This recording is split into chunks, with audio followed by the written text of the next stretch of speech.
Maraming tao ang bumabase sa pagkatao ng kapwa nila base sa panlabas nitong itsura. May ilan pa nga na napakadaling husgahan ng isang tao kahit hindi pa nila ito lubusan nakilala. Magandang araw po sa inyo, Sir Blair, at sa lahat ng sumusuporta sa inyong mga YouTube channel na The Voice Addict at mga kwento ni Apong Isaac. Ang kwentong aking ibabahagi ay hindi ko lang kwento, kundi kwento rin ito ng aking kakambal. Itago niyo na lamang po ako sa pangalan na Kalel at ang aking kakambal sa pangalan na Lowell. At ito ang aming kwento. May mga nagsasabi na kapag kambal daw ay madalas na hindi nagkakasundo dahil magkaiba ang kanilang ugali. Pero iba kami ng kakambal kong si Lowell. Bata pa lang kami ay magkasangga na kami. Noon pa man ay itinuro na sa amin ng tatay namin na dahil dalawa lang kaming magkapatid ay dapat sa lahat ng oras at pagkakataon ay magtutulungan kami.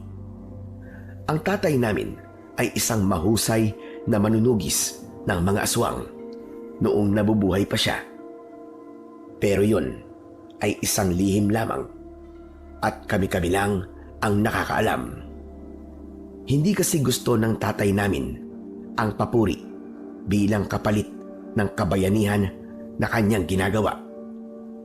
Kaya nang tumungtong kami sa edad na 12 ay sinanay na kami ni tatay sa pakikipaglaban sa aswang. Sa kasamaang palad, binawian ng buhay ang tatay namin dahil sa isang matinding pakikipaglaban niya sa aswang. Ngunit ilang araw bago siya pumanaw ay nagbilin siya sa amin ni Lowell na kapag nasa edad 20 na kami ay hukayin namin ang isang kahon na nakabaon sa ilalim ng puno ng kamyas sa likod ng aming bahay. Hanggang sa dumating na ang ika-20 kaarawan namin ni Lowell. Umaga pa lang ay nasa likod bahay na kami para hukayin ang kahon na sinasabi ng aming tatay. Gaano ba kalalim ang dapat nating hukayin, Kalel? Lagpas tuhod ko na tong hinuhukay natin Pero wala pa rin yung kahon na sinasabi ni tatay. Aba, nakakapagod na. Wala akong ideya kung gaano kalalim ibinaon ni tatay yung kahon na sinasabi niya. Kaya maghukay lang tayo ng maghukay, Lowell. Baka naman makagawa tayo dito ng balon Eh di mas ayos kung ganun. Hindi na natin kailangan mag-igib ng tubig kay Aling Simang, di ba? Eh minsan ang sungit pa naman nun. Pero iba rin tong trip ni tatay, no? Pwede naman niyang itago na lang sa kung saan yung kahon Pero mas pinili pa niyang ibaon sa lupa. Ang lalim pa. Sa bagay, ano pa bang bago rito? Di ba mga bata pa lang naman tayo ay gusto ni tatay na palagi tayong nahihirapan? Gaya na lang nung halos araw-araw tayo nagsasanay sa paggamit ng itak kasi ang gusto niya ay maging kagaya niya tayo na isang manunugis. Ano ka ba, Lowell? Hindi pagpapahirap ang tawag doon. Ang tamang tawag sa ginagawa ni tatay ay pagtuturo ng disiplina. Gaya nitong ginagawa natin ngayon. Kailangan na matinding disiplina at pasensya dito. Kasi kung mainipin ka, hindi mo makukuha yung kahon. Pero, may ideya ka ba, Kalil? Kung anong laman ng kahon na yon? Sa totoo lang, wala akong ideya. Kaya nga dapat, mahukay na natin yun para malaman na natin. Hindi kaya mga ginto ang laman nun? O kaya mga alahas? Sana taba ko para hindi na natin kailangan magtrabaho sa taniman ng mais. Pero imposible naman yung sinasabi mo, Lowell. Paano magkakaroon ng mga ginto at alahas si tatay? Hindi ba? Nung nabubuhay pa siya, ay halos wala na nga tayong makain. Malay naman natin, di ba? Hindi masamang mangarap. Sana talaga, mga ginto at alahas ang laman ng kahon para sulit ang pagod at hirap natin sa paghuhukay. Alam mo, Lowell, mas mapapabilis ang paghuhukay natin kung tatahimik tayo. Ang daldal mo eh. Magsasalita pa sana si Lowell nang bigla siyang natigilan matapos niyang ibaon ang pala sa lupa. Nanlalaki ang mga matang tumingin siya sa akin. O bakit? Ano nangyari? Bakit para kang natuklaw ng ahas dyan? Khalil, may tinamaan ako matigas eh. Sa palagay ko, ito na yung kahon na sinasabi ni tatay. Talaga? Sana nga tama ka. Akala ko talaga hanggang lampas tao pa ang kailangan nating hukayin. Sa pagkakataon na yon, ay nabuhayan talaga kami ng loob. Mas binilisan namin ang aming paghukay hanggang sa tumambad sa amin ang isang bagay na nakabalot sa sako. Pinagtulungan namin kunin ang bagay na yon hanggang sa naiahon na namin yon sa hukay. Inalis namin ang sako at nalaman namin na isang kahon na pahaba ang naroon. Gawa yon sa matibay na uri ng kahoy. Khalil, malakas talaga ang kutob ko na ginto ang laman na kahon na yan. Huwag kang umasa na may ginto sa loob niyan dahil kung wala, ay baka 1 linggo kang magmukmuk. Ang mabuti pa siguro, sa loob na natin ng bahay buksan yan. Baka mamaya may makakita pa sa atin dito eh. Kung sakaling ginto ang laman yan at merong nakaalam na ibang tao, naku po, baka nakawin pa yan sa atin. Tama ang sinabi mo. Halika, tulungan mo na akong buhatin yan. Pinagtulungan naming buhatin ni Lowell ang kahon at dinala namin yun sa loob ng aming bahay. Isinara namin ang pinto at saka ko binuksan ang kahon. Tumambad sa amin ang 2 itak at 2 kwintas. Ang kwintas ay may palawit na kulay berdeng bato, habang ang itak naman ay may mga simbolong nakaukit sa mismong patalim. Isang nakatoping papel ang kasama nun at yun ang una kong kinuha.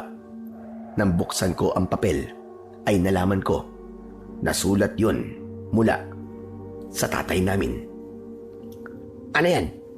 Sulat ba yan ni tatay? Oo. Ikaw na magbasa.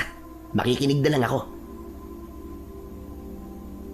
Khalil at Lowell, sigurado ko na sa oras na babasahin niyo to, ay hindi niyo na ako kasama. Patawarin niyo ako kung hindi ko na masasaksiyan ng personal kung paano kayo magiging malakas at mahusay na manunugis ng mga aswang. Alam niyo naman na mga bata pa lang kayo ay sinanay at inihanda ko na kayo para maging katulad ko. Ang laman ng kahon na ito ay ang mga bagay na magagamit nyo para labanan ang puwersa ng kadiliman. Ang mga kwintas ay merong mutya na kung tawagin ay kambal tuko. Isa itong makapangyarihang mutya kung saan kapag suot-suot nyo ito ay tataglayin nyo ang kakayahan ng isang tuko. Habang ang 2 itak naman ay tinatawag na kambal na itak na ipinagawa ko noon sa isang antingerong panday para talaga sa inyong 2. Naniniwala ako sa kakayahan at talino niyong 2. Kaya sigurado ako na malalaman niyo kung paano gamitin ang mga bagay na yan. Huwag niyong kakalimutan ang lahat ng itinuro ko sa inyo, lalo na ang huwag maging abusado sa inyong kapangyarihan at hindi niyo kailangang makilala kahit gumagawa pa kayo ng kabutihan. Ang Diyos na ang bahalang magbigay sa inyo ng papuri. Mahal na mahal ko kayo, mga anak. Hanggang sa muli nating pagkikita. Parehas kaming maluwa-luwa ni Lowell matapos kong basahin ang sulat ni tatay. Itiniklop ko ang sulat at kinuha namin ang itak at ang mutya. Tig-isa kami sa mga yon. Sabay naming isinuot ang mutya ng kambal tuko sa aming leeg at agad kong naramdaman ang taglay nung kapangyarihan na mabilis na bumalot sa aking katawan. At sigurado ko na ganun din ang naramdaman ng kapatid ko. Yun na ang naging simula ng malaking pagbabago sa buhay namin ni Lowell.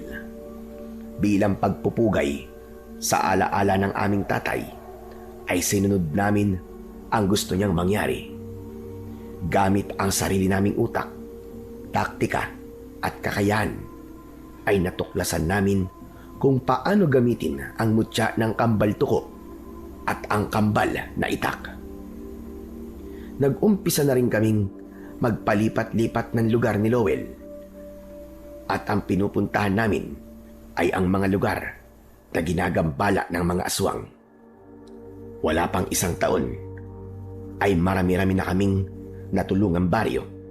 Pero pinanatili naming misteryo ang aming pagkatao.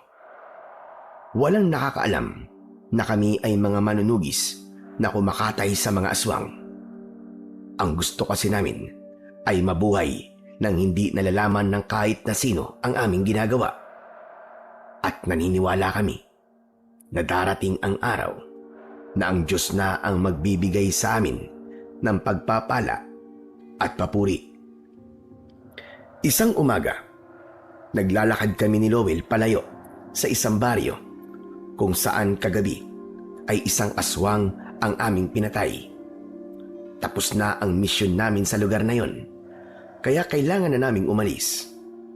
Kung titignan kami, ay mapagkakamalan pa kaming pulubi dahil sa marumi naming damit at itsurang matatawag na dugyot.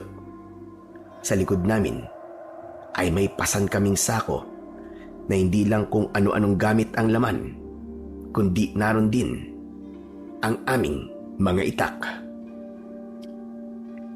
Grabe yung aswang sa baryong yun, no? Sa lahat yata ng aswang na nakalaban natin, ay yun ang talagang nahirapan tayo. Sinabi mo pa, Lowell. Ganun nga yata kapag yung dahilan ng pag-atake ng isang aswang ay dahil sa galit at pagigante. Narinig ko kasi sa kwentuhan ng mga tao dun na dating residente raw sa baryong yon yung aswang. Tapos, nang nalaman ng mga tao na isa siyang aswang, ay pinagkaisahan siya at sinaktan. Muntik pa nga raw nilang mapatay yun nun eh. Nung napalayas nila yung aswang, ay bumalik naman siya makalipas ang ilang taon. At mas malakas at mas mabagsik na siya. Iba talaga ang nagagawa ng galit, no? Kahit nasabing aswang yun, ay may damdamin pa rin talaga siya. Pero hindi tama na magpapadala ka sa galit mo. Kapag tuluyan ka na nilamon ng galit, wala ka ng ibang gagawin kundi kasamaan. At yun ang tuluyang sisira sa'yo. Isa yan sa itinuro sa atin ni tatay nun, di ba? Mukhang nakalimutan mo na yata, Lowell, ah. Sa dami ba naman ng itinuro sa atin ni tatay talagang nakalimutan ko na yung iba. Pero mas okay sana kung kasama nating nakikipaglaban si tatay, no? Kung buhay pa sana siya, sigurado ko na ipagmamalaki niya tayo ng sobra. Ipagmamalaki niya tayo, pero sa sarili lang niya. Ang gusto naman kasi ni tatay ay huwag tayong makilala ng mga tao dahil baka nga naman lumaki ang ulo natin. Pero alam mo, Lowell, naniniwala ako na sa bawat laban natin ay kasama pa rin natin si tatay. Ramdam ko na palagi niya tayong ginagabayan. Uy, huwag ka nga magbiro ng ganyan. Alam mo naman na takot ako sa multo, di ba? Mabuti pang aswang ang makaharap ko kaysa multo. Kahit sabihin multo ni tatay, multo pa rin yun, no? Hindi naman literal na multo ni tatay natin ang sinasabi kong gumagabay sa atin. Yung presensya niya lang. Yung mga itinuro niya sa atin. Yun ang tinutukoy ko. At hindi yung multo na sinasabi mo. Dilawin mo kasi sinasabi mo. Ay, teka, o nga pala. Hindi ba tayo mag-iiba ng disguise? Palagi na lang tayong nagpapanggap ng mga dugyot na palaboy eh. Nakakasawa rin maging mabaho at madumi. Bakit? May naiisip ka bang ibang katauhan na pwede nating gawin? Ano kaya kung sa susunod magpanggap naman tayong mayaman? Yung kunwari may-ari tayo ng asyenda, tapos nakasuot tayo ng maayos na damit para naman makita ang kagapuhan natin dalawa. Sa tingin mo ba ay mapapanindigan natin ang magpanggap ng mayaman? Sige nga, saan tayo kukuha ng magagandang damit? Kaya ba natin kumuha ng malaking bahay? Alam mo, mas praktikal tong pagpapanggap nating palaboy. Kasi ito lang ang kaya natin panindigan. Sa bagay, may punto naman yung sinabi mo. Paano kasi nagsasawa na ako sa itsura natin ganito Ang kati-kati palagi. Pero teka, matanong ko lang. Saan na pala tayo sunod na pupunta? Sa ngayon ay hindi ko pa alam. Pero sigurado ako at nararamdaman ko na hindi magtatagal ay muli tayo magkakaroon ng misyon. Tinapik ko ang braso ni Lowell nang may nakita kong nakahintong truck sa gilid ng kalsada. Ang driver nun ay umiihi sa talayban. Lowell, nakikita mo ba yung truck driver na may kargang mga prutas sa likod? Doon tayo sasakay. Ha? Bakit tayo sasakay doon? Hindi nga natin alam kung saan pupunta yun Yun na nga ang maganda, di ba?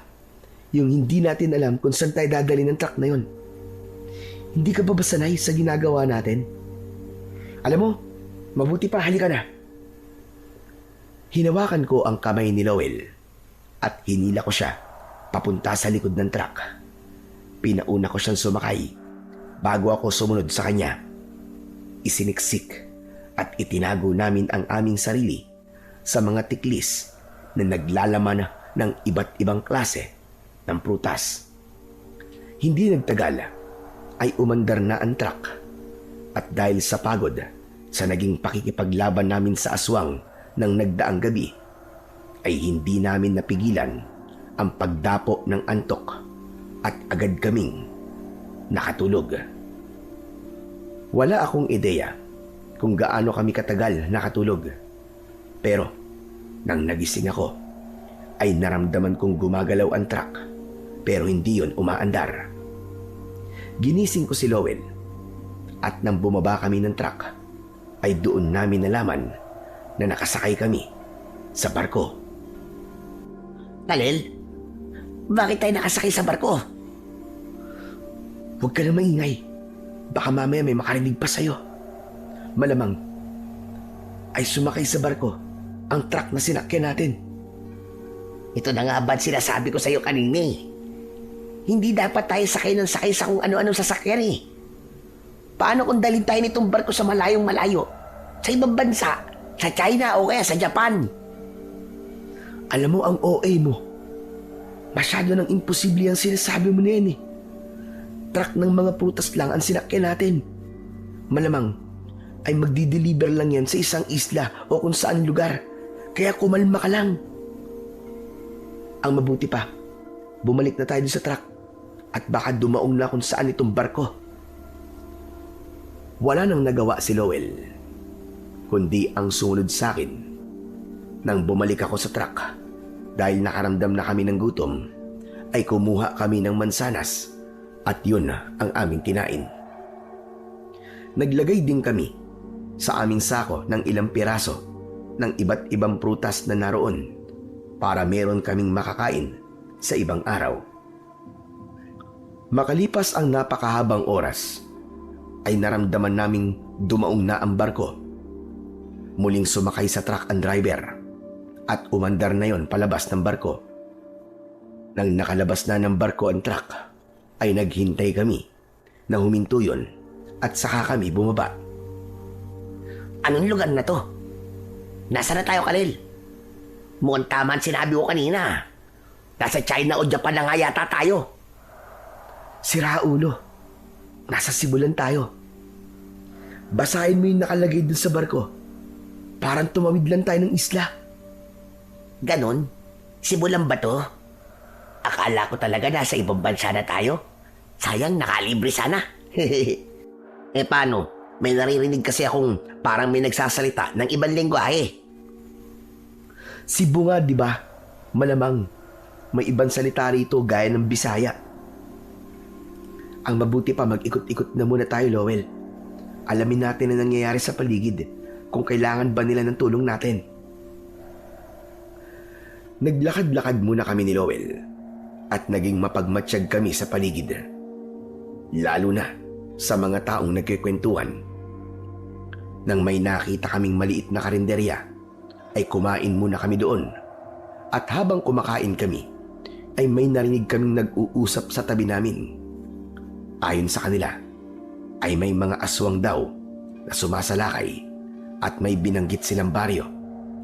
Ilang buwan na raw yung nangyayari sa baryong yun, pero tila takot ang mga kinauukulan dahil sa dami ng aswang na kailangan nilang harapin.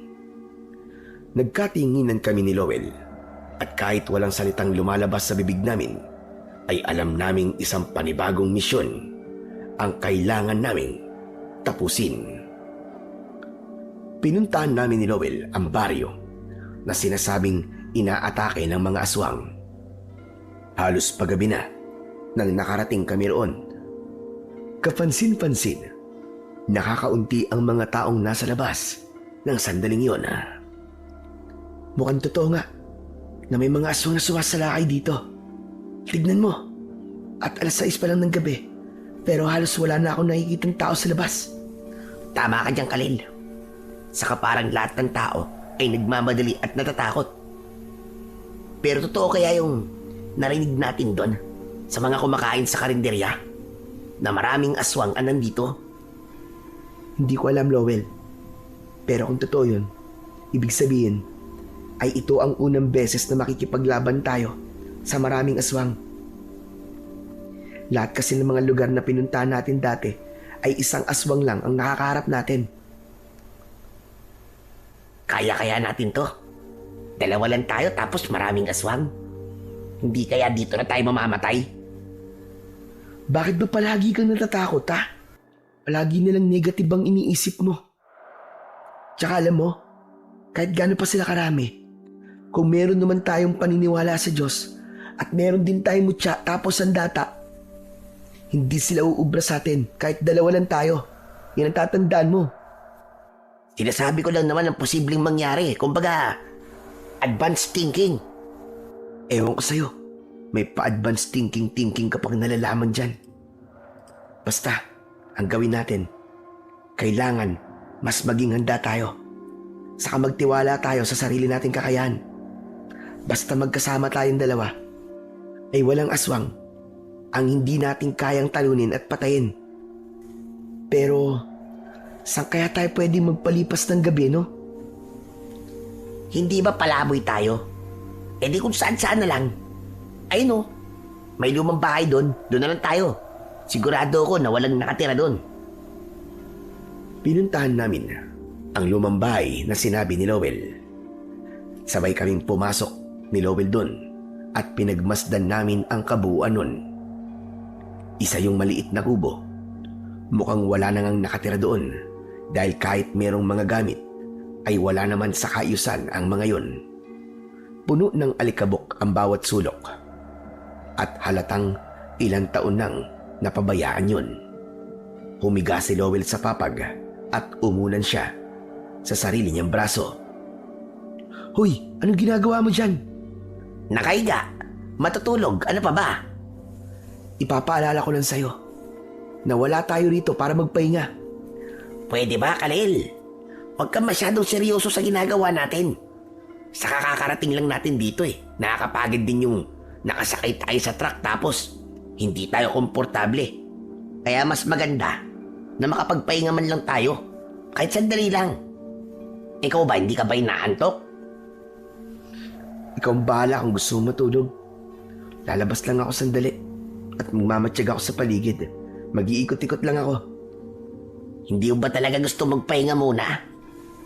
Mas importante para sa akin ang alamin na nangyayari dito kaysa magpahinga. Wow ha? Para kinukonsensya mo yata ako niyan ha? Sinasabi ko lang kung anong gagawin ko.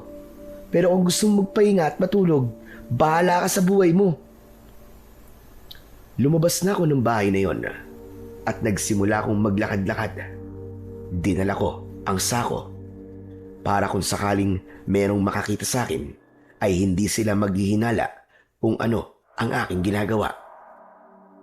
Nang sandaling yon ay wala na akong taong nakikita na nasa labas. Sobrang tahimik ng paligid at kapag ganon ay alam ko na may nagbabadyang panganib sa kapaligiran. May nakita akong basurahan sa harap ng isang bahay. Binuksan ko yun at nagsimula akong mangalkal. Pero ang totoo ay palihim kong pinagmamasdan at pinakikiramdaman ang paligid. Nagulat ako nang bumukas ang pinto ng bahay na nasa aking harapan. Mula roon ay lumabas ang isang matangkad na lalaki na may malaking katawan. May dala siyang kawayan na mahaba. Huminto ako sa aking ginagawa nang galit na sumigaw ang lalaki. Hoy! Anong ginagawa mo dyan, ha? Umalis ka nga rito! Ang dumi-dumi mo. Kahit nasa loob ako ng bahay, amoy na amoy kong baho mo. Naghahanap lang ako ng pwedeng mapakinabangan sa basurahan. Wala naman akong ginagawang masama. Anong wala? Sigurado ako na ikakalat mo lang ang laman ng basurahan ko. Bibigyan mo pa ako ng gagawin eh. Saka, kaya nga yan tinawag na basurahan, di ba? Ay dahil lahat ng bagay na nandyan sa loob ay basura na. Hindi na mapapakinabangan. Para sa kagaya mo, ay wala nang silbi laman ng basurahan na yan. Pero sa mga kagaya ko, meron pa. Kaya hayaan mo na lang ako sa ginagawa ko. Nangangako naman ako na hindi ko ikakalat ang laman yan. Wala akong tiwala sa iyo eh. Umalis ka na nga. Kapag hindi ka pa umalis, hahampasin talaga kita. Matiim kong tinignan ang lalaki. Naisip ko na napakalaki siguro ng galit niya sa mundo. Kaya kahit isang palaboy na kagaya ko, ay sinisigawan niya ng ganon. Ayoko ng gulo at away. Kaya umalis na ako at nagdesisyon akong balikan si Lowell. Nang malapit na ako sa lumang kubo, ay nagtaka ko dahil naririnig ko na para bang may kausap ang kakambal ko sa loob. Nagmamadali akong pumasok at nagulantang ako nang nakita ko ang isang maruming matandang lalaki na may hawak na itak. Nakasiksik si Lowell sa isang sulok habang nakatayo sa harapan niya ang matanda. Hoy ikaw! Ibaba mo yung itak mo at lumayo ka sa kapatid ko! Kalel, mabuti na lang at dumating ka. Ito kasing matandang baliw na to eh. Bigla na lang pumasok dito at may dalang itak. Sinong baliw ang sinasabi mo? Sino pa ba? Eh di ikaw. Alangan naman ako. Eh ikaw itong nagwala kanina na parang baliw. Hindi ako baliw. Hindi ako baliw. Huwag mo kong tinatawag ng ganyan. Teka, uminaon ka, Tatang. Oo na. Naniniwala na kaming hindi ka baliw. Basta bitiwan mo na muna yung hawak mong itak. Hindi ko to pwede bitiwan. Dahil ito ang panlaban ko sa mga pesting aswang. Aha! Alam ko na. Siguro yung mga aswang kayo, no? Nako! Ngayon ko lang nakita ang pagbumukha nyo rito. Aswang na kayo! Teka, hindi po kami mga aswang. Mga palaboy po kami na napadpad po lamang sa baryong to. Kalel, tulungan mo na ako. Palabasin mo na matandang yan. Sige na. Baka tagain pa ako niyan eh. Ako pa talaga ang palalabasin nyo sa sarili kong pamamahay. Ang kakapal din ang pagmumukha nyo, no? Teka, sa inyo po ang kubong to? Abay, oo naman. Sa tingin mo ba, ano ang gagawin mo? Kung pagpasok mo sa bahay mo, ay may madadatnan kang taong nakahiga sa papag mo at natutulog. Hindi ba ganito rin ang magiging reaksyon mo? Pasensya na po. Hindi po namin alam na bahay niyo po pala to. Ang akala po kasi namin walang nakatira dito eh. Kaya naisipan po namin pumasok dito. Pero wala naman po kami masamang intensyon. Ang gusto lang po namin ay may matuluyan po ngayong gabi. At anong pumasok sa isip nyo at inakala nyo walang nakatira dito? Hindi nyo ba nakita ang mga gamit ko? Ang gulo-gulo po kasi rito eh. Kaya akala namin ay walang nakatira. Mas mukha itong tambakan ng basura kaysa bahay eh. Tatang, sige ho, hayaan niyo na lang po kami makaalis ng ligtas. Hindi po kami masamang tao. Maniwala po kayo. Nakikiusap po ako sa inyo, Tatang. Huwag niyo pong sasaktan ng kapatid ko. Nagpalipat-lipat ang tingin ng matandang lalaki sa amin ni Lowell. Alam ko na sa sandaling yun ay nag-iisip siya kung ano ang gagawin niya hanggang sa inalis na niya ang pagkakatutok ng itak niya kay Lowell. Kahit papano ay nakahinga ako ng maluwag. Magkakambal ba kayong dalawa? Magkamukhang magkamukha kayo eh. Opo, kambal po kami. O sige, hindi ko na kayo sasaktan. Pero wag na kayo babalik dito sa bahay ko ha. Umalis na kayo. Alis! Maraming salamat po. Lowell, tara na. Umalis na tayo. Teka, baka bigla akong sakta na matandang to kapag tumayo ko dito eh. Kung aswang ka, ay kanina pa talaga kita tinaga. Mukhang hindi ka naman aswang. Kaya wala kang dapat na ikatakot sa akin. Sige na, tumayo ka na dyan. At umalis na kayo ng kapatid mo. Habang tumatayo si Lowell, ay hindi niya inalis ang tingin sa matandang lalaki. Hanggang nasa tabi ko na siya, ay nakatingin pa rin siya sa matanda. Pasensya na po ulit, Tatang ha. Hindi po namin intensyon na pumasok po sa bahay niyo nang walang paalam. Ang akala lang po talaga namin wala po nakatira dito. Oo na, sige na. Wala naman akong magagawa, kundi ang maniwala sa palusot nyo. Oo nga pala, mas makabubuti kung umalis na kayo sa lugar na ito. Kapag ganitong madilim na, ay maraming hindi magandang nangyayari dito. Kagaya po ng ano? May mga patayang nangyayari rito. Hindi sa tinatakot ko kayong dalawa. Pero may mga aswang na sumasalakay dito tuwing gabi. At wala akong ideya kung sasalakay sila rito ngayon. Kaya umalis na kayo. At huwag na kayong babalik kahit kailan. Mukha pa naman kayong may hina at walang kakayahang ipagtanggol ang inyong sarili. Salamat po sa paalala niyo. Aalis na po kami ng kakambal ko. Lowell, tara na. Magkasabay kaming lumabas ni Lowell sa bahay ng matandang lalaki at naghanap kami ng pwede naming pagtaguan. Isang malaking puno na nasa tabi ng daan ang aming nakita. Inakyat namin yon at sa itaas ng puno namin naisipang magtago. Iniwan namin ang aming mga sako sa ibaba. Humanap kami ng komportableng pwesto sa puno at mula roon ay kita namin ang kapaligiran. Grabe yung matandang yon, Kalel. Alam mo ba, nagising ako na nakalagay sa leeg ko yung itak niya. Akala ko talaga, katapusan ko na kanina eh. Kahit naman siguro sinong tao, kapag may nakita siyang ibang tao sa bahay niya, ay ganun din ang gagawin. Saka, mukhang wala rin siya sa tamang pag-iisip. Kaya unawain na lang natin. Iba kasi yung tingin niya. Saka kahit galit siya, kita ko sa mga mata niya ang takot at lungkot. Yan nga rin ang napansin ko eh. Kaya talagang natakot ako kanina. Siyempre, kung wala siya sa katinuan, ay hindi siya nag-iisip ng tama. Kaya akala ko talaga sasaktan niya ako kanina. Buti na lang talaga at bumalik ka kagad. Teka, o nga pala, bakit ang bilis mong bumalik?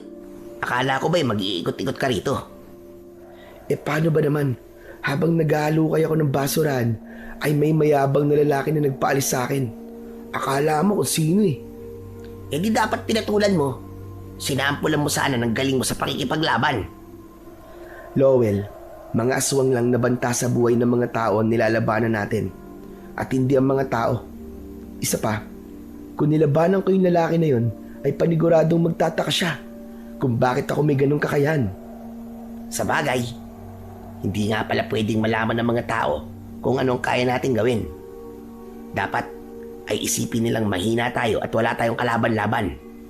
At sa gabi, doon nila makikita na isa tayong tagapagtanggol.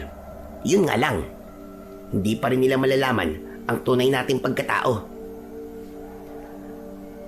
Alam mo, Lowell, naiintindihan ko kung bakit ganito ang gusto ng tatay natin na gawin natin.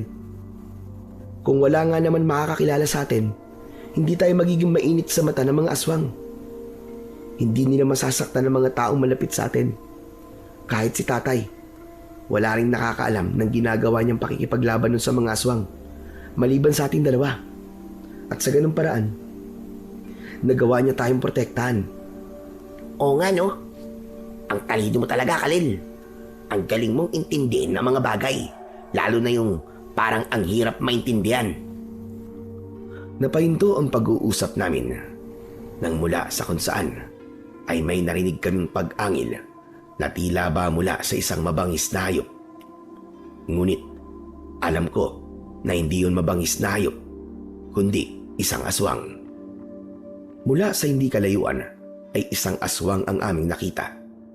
Palingalinga siya sa paligid na tila ba naghahanap siya ng mabibiktima. Nang malapit na ang aswang sa punong kinaroroonan namin, ay tumingin ako kay Lowell. Alam ko na alam niya kung ano ang dapat naming gawin nang tumango siya sa akin. Ikinulong namin sa palad ang mutya ng kambal tuko at sa isang iglap ay tila nawala kami dahil humalo kami sa kulay ng tekstura ng mga dahon at sanga ng puno. Isa yon sa kapangyarihan ng mutya ng kambal tuko. May kakayahan kaming magtago sa kahit na anong bagay dahil nagiging kakulay kami ng bagay na yon. Huminto ang aswang sa tapat ng puno at tumingala siya. Alam ko na naaamoy kami ng aswang, pero dahil hindi niya kami nakikita ay nagtataka siya ng gusto. Kinuha namin ni Lowell ang bandanang nakasuksok sa bulsa ng aming pantalon at itinakip namin yon sa aming bibig at ilong. Itinali namin ang magkabilang dulo ng bandana sa likod ng aming ulo. Yun ang aming paraan para walang makakilala sa amin. Sabay kaming tumalon sa puno at bumagsak kami sa harapan ng aswang. Sa pagkakataong yun ay nakikita niya na kami, kaya mas lalo siyang nagulat. Bakit mag-isa ka lang? Ang balita ko, marami kayo ah. Lowell, maaaring ang aswang na yan ang maging daan para malaman natin kung saan nagtatago ang mga kasama niya. Pahirapan lang natin siya, pero wag nating papatayin. Biglang sumugod ang aswang sa amin, pero pinuntirya niya si Lowell. Napansin kong nataranta ang kapatid ko, kaya iwinasiwas niya ang kanyang itak at nagilitan niya sa leeg ang aswang. Agad na tumumba ang aswang. Nangisay ang katawan niya hanggang sa tuluyan na siyang binawian ng buhay. Anak nang, bakit mo pinatay? Hindi ba sabi ko wag natin papatayin? Nataranta ako eh. Saka bigla na lang siya sumugod eh. Kung naunahan niya ako. Paano yan? Sino magdadala sa atin sa pinagtataguan ng mga aswang? Marami pa namang aswang dito eh. Saka may susunod na gabi pa naman. O kaya baka mamaya may dumating ulit na aswang, di ba? Sorry na. Hindi ko naman sinasadya eh. Kau naman. Sa susunod kasi, Lowell, huwag ka natataranta. Hindi ba itinuro sa atin ni tatay na dapat kapag nakikipaglaban tayo ay kalmado lang ang isip natin? Kapag nataranta ka kasi, ay hindi ka talaga makakapag-isip ng maayos. Oo na. Tatandaan ko na yan sa susunod. Ano palang gagawin natin dyan sa aswang na yan? Iiwan natin dyan. Hahayaan nating makita ng mga tao yung bukas ng umaga para kahit papano ay magkaroon sila ng pag-asa na meron ng kumikilos para bumalik ng kapayapaan sa lugar na to. Tara na, mag-ikot-ikot pa tayo at baka makakita pa tayo ng aswang. Basta sa susunod ha, huwag mo nang papatayin, parang awa mo na. Oo na, promise. Matapos yun, ay naglakad-lakad na kami ni Lowell sa buong baryo. Pero makalipas ang ilang oras, ay wala na kaming nakitang iba pang mga aswang. Nang bahagya ng sumisilip ang araw, ay nagdesisyon na kaming magpahinga at matulog. Nadaanan namin ang maliit na plaza at meron dong mga mahahabang upuan na gawa sa kawayan. Doon namin piniling humiga at hindi nagtagal ay parehas na kaming nakatulog. Habang mahimbing akong natutulog ay may naramdaman ako na sumipa sa binti ko. Nang buksan ko ang mga mata ko ay nakita ko yung lalaking nagtaboy sa akin kagabi habang naghahalongkat ako ng basurahan. Ikaw na naman? Oo, ako na naman. Hindi ba kagabi ay pinaalis na kita? Bakit nandito ka pa rin sa lugar namin, ha? Ano bang pakialam mo? Hoy, ikaw! Sino ka ba, ha? Bakit inaangasan mo ang kakambal ko? Aba, ngayon lang ako nakakita ng kambal na dugyot, ah. Hoy, kayong dalawa. Umalis nga kayo rito. Lumipat kayo sa ibang lugar dahil bawal ang palaboy dito. Mamaya mga magnanakaw pa kayo eh. Palaboy kami, pero hindi kami magnanakaw. Grabe ka kung makapanghusga ng tao, ah. Isa pa, sino ka ba? At pinapalayas mo kami. Ikaw ba nagmamay-ari ng buong lugar na to? Hindi ko sinasabing ako may-ari ng lugar na to. Pero tatay ko ang kapitan dito at bilang anak niya, tungkulin kong tulungan siyang maging ligtas ang lahat ng mga tao rito. Ano bang tingin mo sa amin, ha? Banta sa mga tao? Hindi kami masasamang tao para sa kalaman mo. Wala kami rito para gumawa ng hindi maganda. Isa pa, maawa ka naman sa amin. Pinaalis na nga kami sa lugar kung saan kami dating nakatira tapos papaalisin mo rin kami ulit? Sige, pagbibigyan ko kayo ng manatili rito. Baka isipin nyo na wala akong puso. Pero sa oras na gumawa kayo ng kalokohan, ako mismo ang ihila sa inyo paalis sa lugar namin. Nagkakaintindihan ba tayo? Maraming salamat. Nangangako kami na hindi kami gagawa ng masama habang nandito kami. Sa gitna ng pakikipag-usap sa amin ng lalaki, ay biglang nagkagulo ang mga tao. Napansin namin na tumatakbo sila papunta sa iisang direksyon. Nagkatinginan kami ni Lowell at sigurado ko na nakita na ng mga tao ang bangkay ng aswang na pinatay ni Lowell nung nakaraang gabi. Iniwanan kami ng lalaki at nagtungo siya sa kung saan papunta ang mga tao. Sumunod kami sa kanya at hindi nagtagal ay nakita na namin ang mga taong nagkukumpulan sa paligid ng walang buhay na katawan ng aswang. Lahat sila ay nagtatanong kung sino ang pumatay sa aswang na yon. Napansin ko ang matandang lalaki na may-ari ng bahay na napuntahan namin ni Lowell. Nagulat ang lahat nang bigla siyang sumigaw. Sa wakas! Sa wakas! Meron nang naglakas ng loob na labanan ng mga aswang. Nararamdaman kong maliligtas na tayo. Ito na ang simula ng unti-unting pagkamatay ng mga pesteng aswang dito sa ating baryo.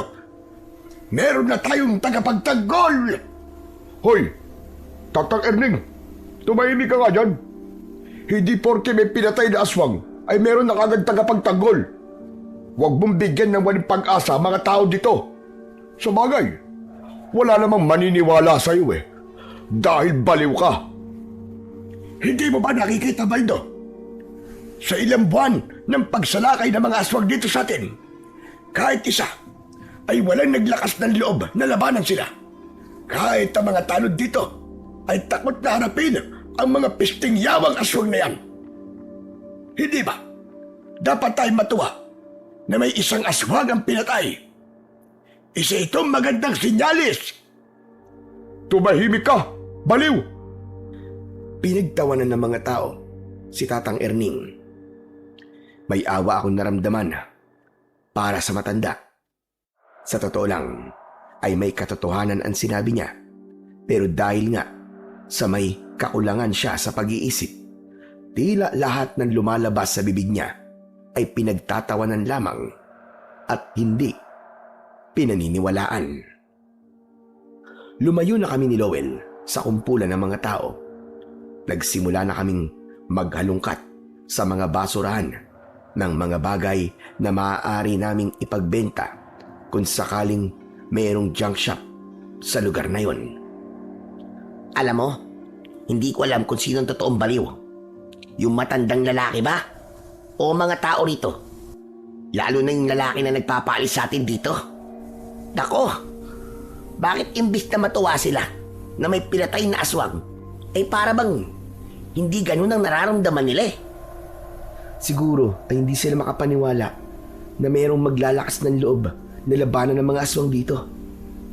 Hindi ba? Ang sabi ng matandang lalaki ay ito ang unang beses na nangyari yon. Hayaan natin silang iproseso ang lahat. Saka wag na nating intindihin kung ano man ang mga maririnig natin mula sa mga tao. Pagtuunan natin ng pansin ang dahilan kung bakit tayo nandito. Kumibit balikat lamang si Lowell, habang ako naman ay nag-iisip sa kung ano ang magiging sunod naming hakbang.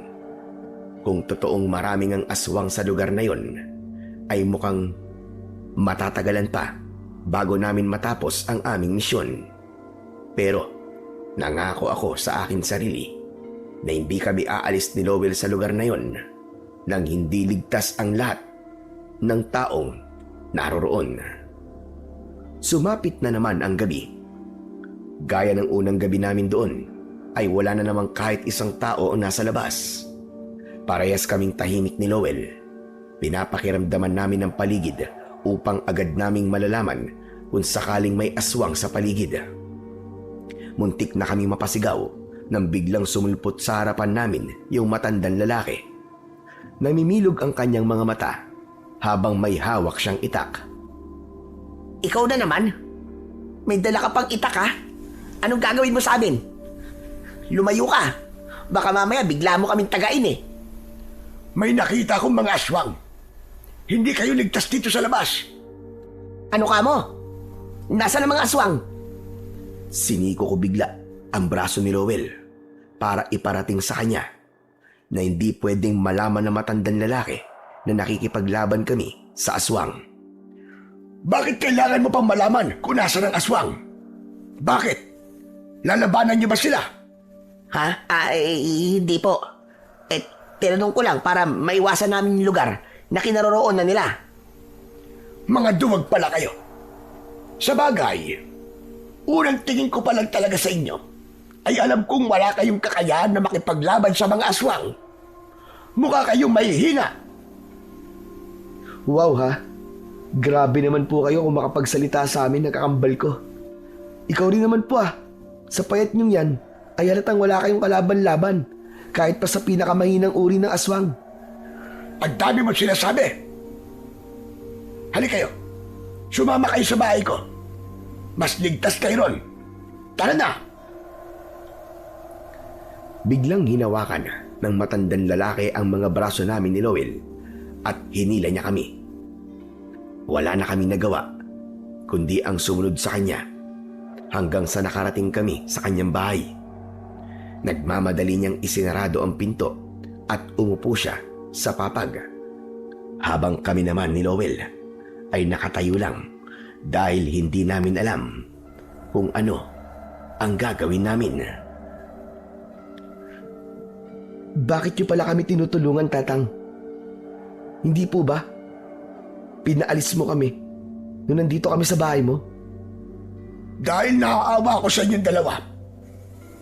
Wala kayong bahay o masisilungan man lang. Sigurado ako na sa oras na makita kayo ng mga aswang, ay bangkay na kayong matatagpuan bukas ng umaga. Pero salamat po kasi inayaan niyo po kaming tumuloy sa bahay niyo. Talagang natatakot nga po kami. Lalo na nang nalaman namin mula sa inyo na may mga aswang dito. Bakit kasi hindi pa kayo umalis Nagpakalayo-layo na lang sana kayo. Wala na po kasi kami mapupuntahan. Lahat po ng lugar na pinupuntahan namin ay pinapaalis o tinataboy kami ng mga tao dahil sa palaboy kami. Kahit nga po rito ay may nagpapaalis din sa amin. Yung lalaki po may malaking katawan, ang sabi niya po anak po siya ng kapitan. Si Baldo tinutukoy mo. Ganun talaga ang mokong na yon. Masyadong mayabang porque anak siya ng kapitan. Pero wag niyo nang pansinin ang taong yon dahil hanggang yabang lamang ang kaya niyang gawin. Teka, maiba po ako. Baka po meron po kayong pagkain, Tatang. Nagugutom na po kasi kami. Hoy, ano ka ba? Nakakahiya naman kay Tatang. Wala kayong dapat na ikahiya. Meron akong natirang kanin at ulam kanina. Paghatian niyo na lang yon. Alam ko rin na gutom kayo dahil mukha kayong mga palaboy. Kayo rin naman po Mukha po kayong palaboy. Alam ko at wala kang pakialam doon. Sandali lang at kukunin ko lang ang pagkain ninyo. Tumayo ang matandang lalaki at kinuha niya sa may lutuan ang 2 kaldero. Inilapag niya ang mga yon sa maliit na lamesa. Ang isang kaldero ay may kanin, habang ang isa ay merong sinaing na isda. Binigyan niya rin kami ng 1 baso ng tubig at agad kaming kumain ni Lowell. Teka, medyo papanis na po tong kanin nyo Bakit? Hindi ka pa ba sanay sa ganyang pagkain? Hindi ba? Sa basurahan lang kayo kumukuha ng makakain nyo. Huwag ka na magreklamo. Kumain ka na lang dyan ang kumain. Hindi po ako nagrereklamo. Sinasabi ko lang po ang totoo. Tatang, ano po pa ng pangalan nyo? Kanina ka pa kasi namin kausap pero hindi po namin alam ang pangalan nyo. Ako si Erning. Pero pwede niyo akong tawaging Tatang Erning. Kasi yun ang tawag sa akin ng lahat dito. Kayong dalawa, anong pangalan ninyo? Ako po si Kalel at itong kakambal ko naman po ay si Lowell. Oo nga pala, Tatang. Pasensya ka na kung tinawag kitang baliw kahapon. Para ka kasing talagang baliw Nagwala ka nang nagising ako Hindi na bago sa akin ang tawaging baliw dahil baliw naman talaga ako. Pero hindi naman palagi. May mga pagkakataon lang na para bang may pumapasok na saltik sa utak ko. Minsan naman, tama ang aking pag-iisip. Gaya ngayon. Teka, hindi ko po maintindihan Ibig po ba sabihin, may mga araw po na nawawala po kayo sa sarili nyo? Ganun na nga. Nangyayari yon kapag naaalala ko ang asawa ko. Kung hindi nyo na itatanong, isa ang asawa ko sa mga unang naging biktima ng mga aswang dito. Walang awang pinatay ng mga hayop na yon. Ang aking si Juanita. Nako, teka. Huwag na po natin pag-usapan ng bagay na yan at baka bigla po kayong saltikin. Okay na po. Nakuha na po namin ang kwento nyo at kung bakit nawawala kayo sa sarili nyo kuminsan. Tama ka. Huwag na nga natin pag-usapan ng asawa ko at baka bigla na naman ako magwala rito at palayasin ko kayo ulit. Tapusin nyo na ang pagkain nyo dyan dahil ako ay matutulog na. Huwag na kayong lumabas dahil delikado pa sa oras na ito. Humiga na si Tatang sa papag at tinapos naman namin ni Lowell ang aming pagkain. Kahit hindi medyo maganda ang lasa ng pagkain, ay inubos pa rin namin yon dahil kailangan namin ng lakas para sa posibilidad na pakikipaglaban namin mamaya sa aswang. Hinintay namin na makatulog ng maimbing si Tatang Erning bago kami lumabas ng bahay niya. Sigurado ko na may mga aswang kaming makakaharap sa gabing yon dahil ramdam ko ang bigat sa hangin. At hindi nga ako nagkamali dahil may nakita kaming 2 aswang na nasa ibabaw ng bubong ng isang bahay. Sinigawan ni Lowell ang aswang at nang nakita kami ng mga yon ay bumaba sila sa bubong para atakihin kami. Nagtig-isa kami ng aswang ni Lowell. Nakita ko na sa ilang segundo lamang ay nagawa ng patay ni Lowell ang kalaban niyang aswang, habang ang aswang naman na kalaban ko ay tinadtad ko ng saksak at taga sa iba't ibang parte ng kanyang katawan. Nang tuluyan na siyang nanghina, ay napahiga siya sa lupa. Inapakan ko sa dibdib ang aswang at itinutok ko ang itak sa leeg niya. Magsalita ka kung saan matatagpuan ang kuta niyo. Kung di ka magsasalita, ay papatayin kita. Malakas at nakakalokong tumawa ang aswang. Huwag mo akong tinatawan-tawanan dahil di ako nagbibiro. Kung gusto pang mabuhay, ay sabihin mo na sa amin kung saan kayo naglulungga. Patuloy sa pagtawa ang aswang. Ang totoo ay nakaramdam na ako ng inis at gusto ko nang tapusin ang buhay niya. Pero pinigilan ko pa rin ang sarili ko dahil may alam siyang impormasyon na kailangan kong malaman.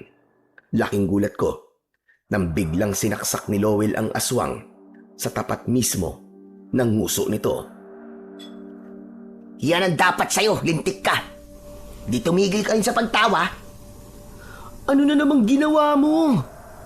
Bakit mo siya pinatay kaagad? Alam mo namang may kailangan pataying malaman sa kanya eh. Hindi mo ba nakikitang tawa lang siya ng tawa? Nakakairita ang tawa niya. Ang sakit sa tenga. Kahit ako naiinis na rin sa tawa niya eh. Pero hindi ko pa rin siya pinatay. Hindi mo ba napansin na panay tawa lang ang sagot niya sa'yo? Malinaw na kahit anong piga ang gawin mo sa kanya, ay hindi niya sasabihin kung nasaan ang kuta nila. Nangaasar lang yan.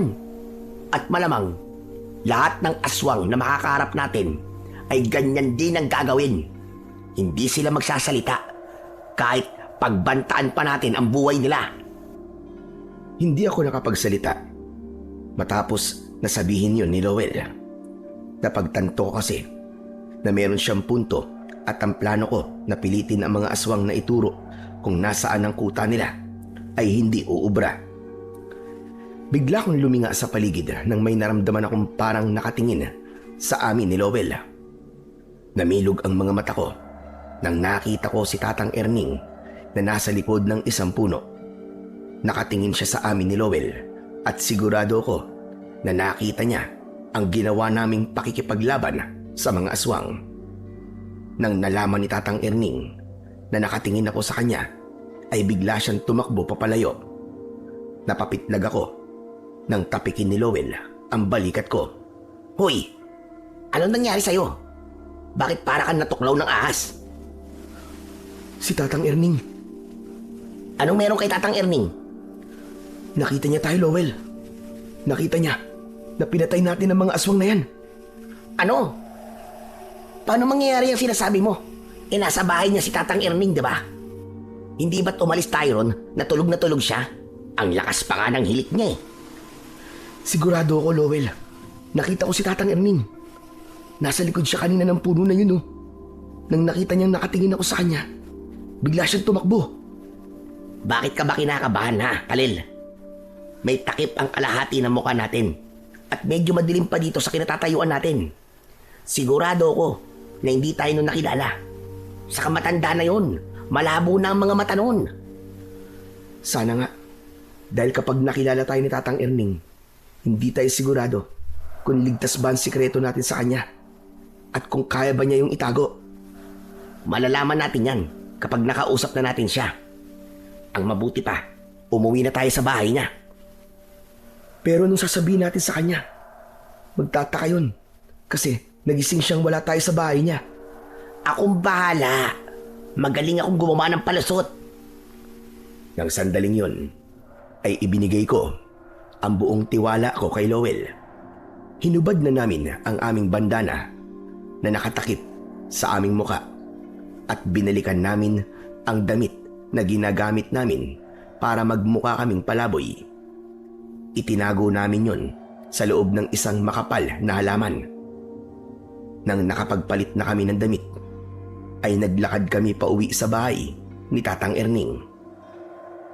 Pagpasok namin ay hindi mapakali si Tatang Erning dahil panay ang lakad niya ng pabalik-balik. Bumubulong-bulong pa siya. Huminto siya at tumingin sa amin ni Lowell. Medyo kinabahan ako at inihanda ko ang sarili ko sa kung ano ang susunod na mangyayari. Kayong dalawa, saan kayo galing? Bakit wala kayo nung nagising ako? Hinailangan ko pa tuloy lumabas para hanapin kayong dalawa. Pasensya na po kayo. Ito po kasi si Khalil eh. Bigla pong sumakit ang tiyan. Hindi po ba wala kayong banyo rito?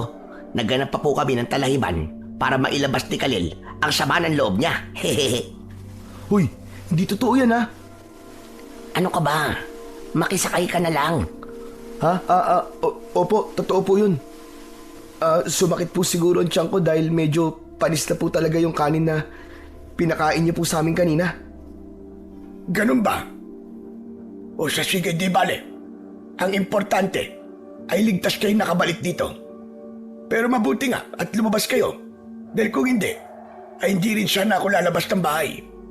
Hindi sana nakita ng aking mga mata ang dalawang lalaking nakipaglaban at pumatay sa dalawang aswang.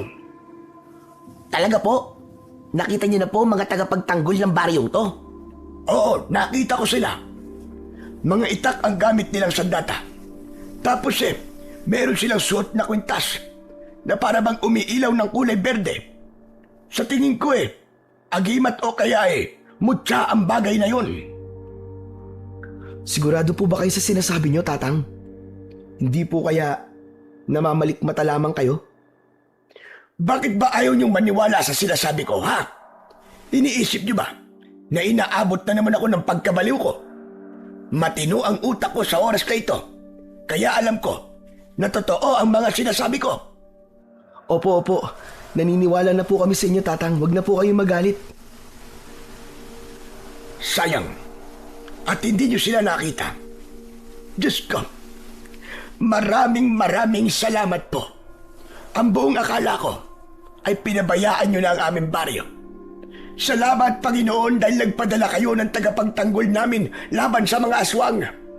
Maraming salamat po talaga, O Panginoong Hesus.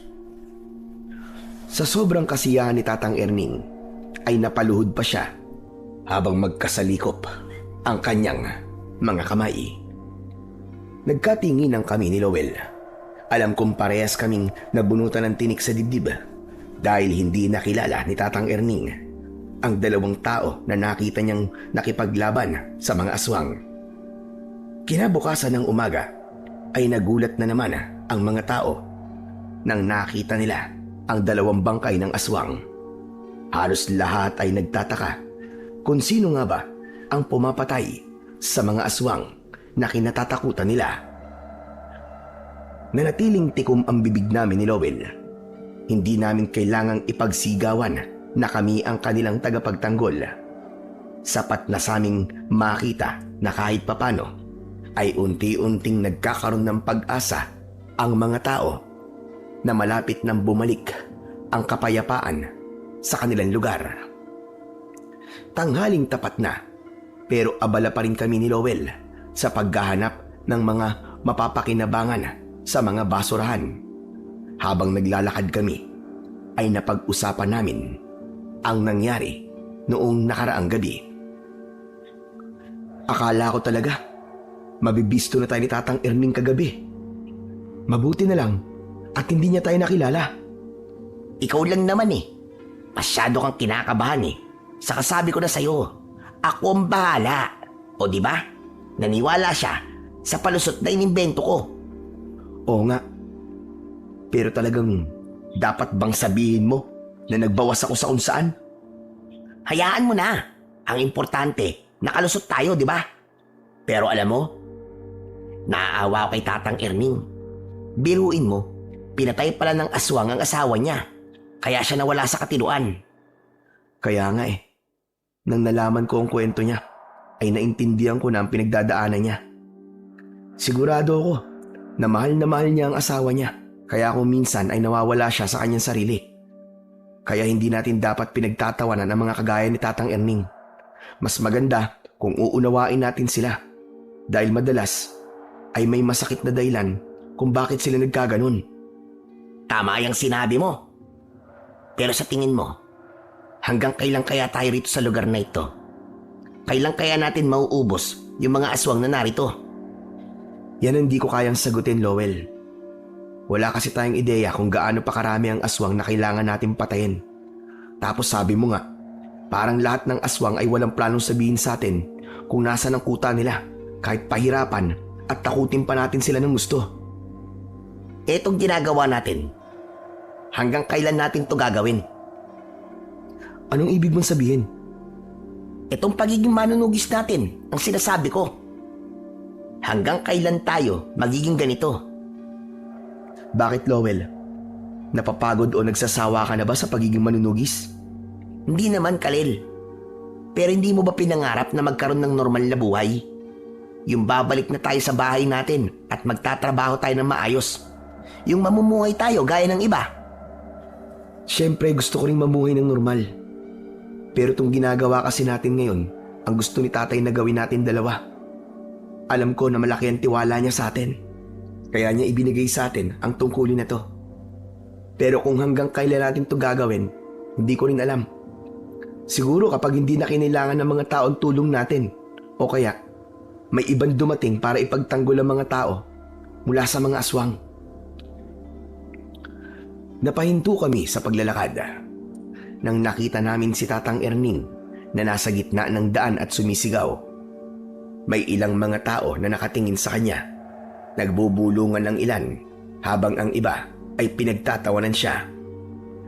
Maniwala kayo sa sinasabi ko. 2 lalaki ang nakita kong pumatay sa mga aswang. Meron silang mga dalang itak. Sa kasamaang palad, hindi ko sila nakilala dahil may takip na tela ang kalahati ng kanilang muka.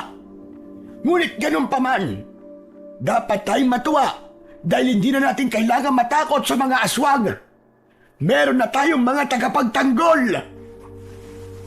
Biglang lumapit si Baldo kay Tatang Erning at hinawakan nito ang braso ng matandang lalaki. Teka nga, ano na naman bang panggugulo tong ginagawa mo, matanda ka, ha? Alam mo bang nakakabulaho ka na sa mga tao? Sa kami natatakot na sa'yo. Hindi sila ang dapat matakot, kundi ang mga aswang. Dahil sa mga tagapagtanggol natin, dumating na ang katapusan ng mga halimaw. Hindi ba sinabi ko na sa'yo na huwag mong bigyan ng peking pag-asa ang mga tao? Hindi ko sila pinapaasa, Baldo. Kung nagsisinungaling ako, ipaliwanag mo sa akin kung paanong sa 2 magkasunod na gabi ay may mga aswang na pinatay. Ano kasi, ang totoo niyan, ako ang pumatay sa mga aswang na yun. Ayoko sana sabihin sa inyo to dahil baka sabihin nyo na nagyayabang lang ako. Hindi ka lang mayabang. Sinungaling ka pa. Hindi ikaw ang pumatay sa mga aswang. 2 lalaki ang nakita kong gumawa nun. Kaya imposibleng ikaw ang aming tagapagtanggol. Bakit mo inaako ang isang bagay na hindi mo namang ginawa? Wala ka ba talagang may pagmalaki sa aming lahat? Kaya kahit ang pagsisinungaling ay gagawin mo. Hoy, tanda. Hindi ko na gusto lumalabas sa bunganga mo, ha? Nanlaki ang mga mata ko nang itaas ni Baldo ang isa niyang kamay habang nakakuyom yun. Alam ko na susuntukin niya si Tatang Erning, kaya mabilis akong tumakbo. Bago pa masuntok ni Baldo si Tatang Erning, ay nagawa kong iharang ang palad ko sa kamao niya. Malakas na tumama ang kamao ni Baldo sa aking palad. Nagulat si Baldo. Matiim ko siyang tinignan at hindi ko binitiwan ang kamao niya. Pati ba naman matanda na walang kalaban-laban? Papatulan mo? Bitiwan mo nga ako. At huwag kang nakikialam dito. Tandaan mo, kayang-kaya ko kayong paalisin dito ng kapatid mo. Wala kang karapatang paalisin kami rito. Kaya tigilan mo na ang pananakot sa amin na kaya mo kaming paalisin. Ngumisi si Baldo at binitiwan niya ang braso ni Tatang Erning. Nang sandaling yun ay napagtanto ko na isang malaking pagkakamali ang ginawa ko dahil baka malaman ni Baldo at ng mga tao roon na malakas ako. Kaya kahit alam kong susuntokin ako ni Baldo gamit ang isa niyang kamay, ay hinayaan kong dumapo ang kamao niya sa mukha ko. Kahit hindi ako masyadong nasaktan, ay nagtumba-tumbahan ako. Agad akong dinaluhan ni Tatang Erning. Tatadyakan pa sana ako ni Baldo, Pero iniharang ni Tatang Erning ang sarili niya para protektahan ako. Tama na! Tama na, Baldo! Huwag mo nang saktan si Kalel! Mahina pala yung bata mo, Tatang Erning. Isang suntok ko lang, tumba na. Hoy, dugyot na palaboy. Sa susunod na kalabanin mo ulit ako, ay hindi lang yan ang makukuha mo sa akin. Bubugbugin kita hanggang magkulay ube ang buong katawan mo. Matapos yun, ay naglakad palayo si Baldo. Nakataas ang noo niya na para bang nagmamalaki siya na nagawa niya akong pabagsakin. Sa pagkakataon na yon, ay lumapit na si Lowell at tinulungan niya akong tumayo. Ayos ka lang ba, Kalel? Oo, di naman masyadong malakas manuntok si Baldo eh. Bakit kasi nakikialam ka pa? Kahit alam mong hindi mo naman kaya si Baldo. Tignan mo ang nangyari sa'yo. Pumutok tuloy ang labi mo. Ayos lang po ako, Tatang. Kesa naman ikaw po ang sinuntok niya. Hindi po ako papayag na saktan po kayo ni Baldo.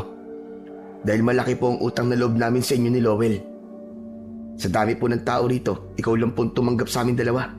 Kahit mga palaboy po kami, ay pinatira niyo pa rin po kami sa bahay niyo. Ano ba? Maliit na bagay lang yun.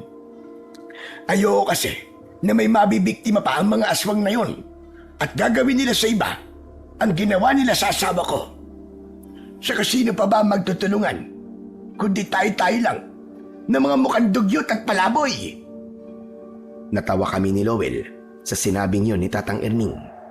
Matapos yun ay nagpaalam na kami kay Tatang Erning dahil kailangan pa naming ipagpatuloy ang aming pangangalakal ng basura. Nang nakalayo na kami kay Tatang Erning, ay saka nagsalita si Lowell. Ikaw naman, ba't hinayaan mong suntukin ka lang ng Baldo na yun? Dapat lumabad ka sa kanya para makita niyang hinahanap niya. Nakalimutan mo na bang walang pwedeng makaalam sa kung ano ang kaya nating gawin? Oo nga pala, no? E paano kasi? Naiinis ako sa mukha niya nung naglalakad siya palayo. Ang yabang-yabang niya na para bang nagmamalaki siya na nagawa kanyang suntukin at patumbayin. Naku, kung alam lang niya, kayang-kaya mo siyang patulugin gamit lamang ang isang suntok. Hayaan mo na. Ang importante ay hindi niya nasaktan si Tatang Erning. Pero kanina, muntik na rin talaga ako makalimot eh. Muntik ko nang suntukin si Baldo. Mabuti na lang at naisip ko na hindi ko pwedeng gawin yun. Hindi na nagsalita si Lowell. Matapos yun, nang napuno na namin ng kalakal ang mga sako namin, ay nagtungo kami sa kabilang baryo dahil dun merong junk shop. Matapos naming maipagbenta ang mga kalakal, ay bumili kami ng bigas at dilata upang merong kaming maibibigay kay Tatang Erning. Nang nakauwi na kami sa bahay ni Tatang Erning, ay naabutan namin siya na nakaupo sa labas. Nakatanaw siya sa malayo at para bang napakalalim ng kanyang iniisip. Tumabi si Lowell kay Tatang Erning habang ako naman ay nakatayo sa kanilang harapan. Tatang, bumili pala kami ni Lowell ng bigas at dilata para meron tayong pagkain mamaya. Hayaan niyo po. Basta may kitain po kami sa pangangalakal, ay ibibili kagad namin ng pagkain para hindi po palaging panis po ang kinakain natin. Teka, ang tahimik mo naman yata, Tatang. May problema po ba? Iniisip ko kasi kung sino ba talaga ang dalawang tagapagtanggol na yon. Pakiramdam ko kasi ay nakita ko na sila kung saan. Pero hindi ko maalala. Kung wala sana silang takip sa muka, ay makikilala ko sila. Hayaan niyo na po kung sino po sila. Ang sabi niyo ay may takip po ang kanilang mukha, di ba? Kaya baka ayaw po nilang makilala sila o may makaalam ng kanilang pagkatao. Tama po si Kalel. Meron talagang mga tao na tumutulong pero ayaw nila na malalamang tumutulong sila.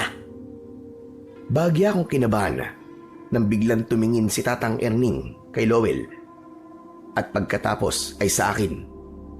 Medyo nanlaki ang kanyang mga mata. Teka, bakit ganyan po kayo kumakatingin sa amin? Kayong dalawa. Parang kawig nyo yung dalawang tagapagtanggol. At ang mga katawan ninyo, ang taas nyo, kagaya rin ng sa kanila. Umamin nga kayo sa akin. Kayo ba ang mga tagapagtanggol namin? Ho? Hindi po. Imposible po yung sinasabi nyo. Nakita nyo naman kay Baldo pa nga lang Hindi na ako umubra. Isang suntok lang niya sa akin, tumumba na kagad ako. Kaya imposible po na may kakayahan kami makipaglaban sa mga aswang. Matatakutin at mahina po kami ng kambal ko. Sa bagay, tama ka. Imposibleng kayong dalawang tagapagtanggol. Dahil mga mahihina kayong nilalang. Si Baldo nga hindi nyo kaya. Tama po kayo, Tatang. Saka, may mga tao naman talaga na magkatulad ng katawan at ng taas, di ba? Ang mabuti pa po ay magluto na muna kami ni Lowell. Malapit na po yatang magtanghalian para makakain na po tayo. Magkasama kaming pumasok ni Lowell sa bahay ni Tatang Erning. Medyo kinakabahan pa rin ako dahil sa hinala ni Tatang Erning na kami ang dalawang lalaking nakita niyang nakipaglaban sa mga aswang. Muntik na tayo ron Kaya nga Pero sa tingin mo ba, ay nakumbinsi natin si Tatang na hindi tayo nakikipaglaban sa mga aswang? Sa palagay ko naman, oo. Hindi ba't binawi niya rin kagad yung sinabi niya na baka tayo ang mga lalaking yon? Pero syempre, Lowell, may nabuo ng hinala sa utak niya. Kaya, maging maingat na lang tayo sa susunod. Tumigil kami sa pag-uusap nang biglang pumasok si Tatang Erning. Tumayo siya sa pintuan at mas lalo akong kinabahan nang tinitigan niya kami ni Lowell na para bang pinag-aaralan niya ang kilos namin. Pinilit kong umakto ng normal dahil alam ko na kapag naramdaman ni Tatang Erning na kinakabahan kami, ay mas lalo siyang maghihinala. Kinagabihan ay hinintay namin ni Lowell na matulog si Tatang Erning para makalabas na kami. Nakahiga kami sa banig habang si Tatang ay nakaupo sa papag at nakatingin sa kawalan. Tatang, hindi pa po ba kayo matutulog? Medyo malalim na po ang gabi Hindi pa ako inaantok. Saka iniisip ko pa rin kasi kung sino ba talaga yung mga nakipaglaban sa mga aswang. Si Tatang naman hindi po talaga kayo makakatulog. Kung iisipin niyo pa rin yan, humiga na po kayo para makatulog na kayo. Bakit ba pinipilit mo akong matulog? Sa hindi pa nga ako inaantok Hindi naman po sa ganun. Masama po kasi nagpupuyat kayo, lalo na't may edad na po kayo.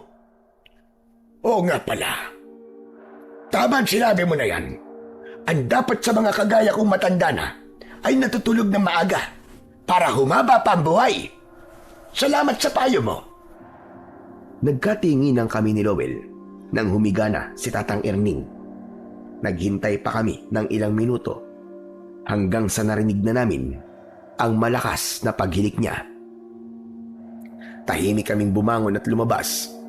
Nagtungo kami sa likod ng bahay dahil naroon ang aming sako.